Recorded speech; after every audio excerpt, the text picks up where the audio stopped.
High বন্ধুরা, দেখতে পাচ্ছেন যে ফেসবুকে কোনো কাম করতেছে না, কিন্তু কাম কিভাবে করবেন, কিভাবে এক্সপায়ার্ড হয়ে গেল আর কিভাবে আবার আপনি লগ ইন করতে পারবেন আমি হুবহু দেখাই দিচ্ছি। আপনারা দেখতে থাকুন কিভাবে পাসওয়ার্ড দিবেন, কিভাবে আপনার আমাকে লগ ইন আইডিটা দিবেন, দেওয়ার সাথে সাথে কীভাবে লগ ইন হবে আমি দেখাই দেবো। তো আপনারা সাথে থাকুন, ভিডিওটা হয়তো স্কিপ করবেন না, পুরো দেখতে থাকবেন।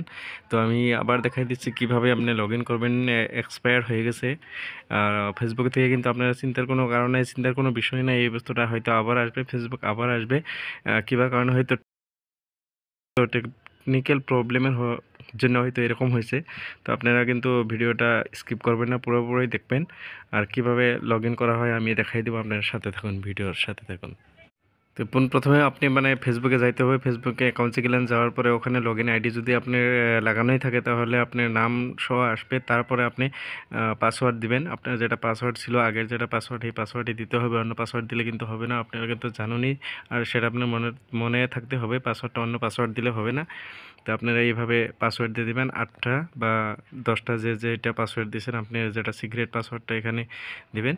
তারপরে দেওয়ার পরে লগে লগে এইভাবে লগ ইন করবেন। লগ ইনে টিপে দেওয়ার সাথে সাথেই আপনার একটা আসবে, কিন্তু হয়তো আনএবল টু লগ ইন। তো চিন্তার কোনো কারণ নেই, হয়তো এটা এসে যাবে। কিংবা টেকনিক্যাল প্রবলেমের জন্য, জোকারবার্গের কিংবা প্রবলেমের জন্য হয়তো আসতে পারে, অনলাইনে কিংবা সার্ভার ডাউনে হয়তো আসতে পারে। তো দেখতে থাকুন অন্য ভিডিও।